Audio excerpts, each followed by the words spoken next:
恶劣天气对于驾车的影响可以说是非常大的。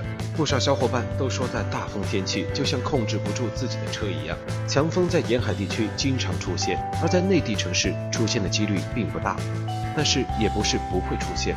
当我们在高速上行驶的时候，就比城市容易遇到。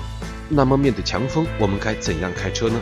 其实还是一句话，安全第一。在面对强风的时候，我们首先应该将车窗关紧，以免灌风影响驾驶。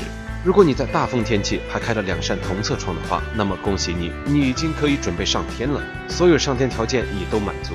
在道路上要减速慢行，由于大风的关系，可能掌握不了车的准确运动方向，所以减速慢行，和其他车辆保持安全距离，不然发生意外，我们无法很好的控制自己的车辆，就会发生事故。如果在行车的时候感觉自己的车是飘的，那么最好停车等待。如果是在高速路上，还要开到服务区再停车。在大风天气遇到大货车，那么一定不要接近或超车。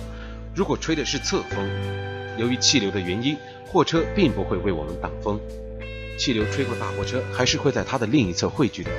这股风的强度可能比普通的风还大，所以为了防止被强大侧风吹倒，不要在吹侧风的时候接近货车。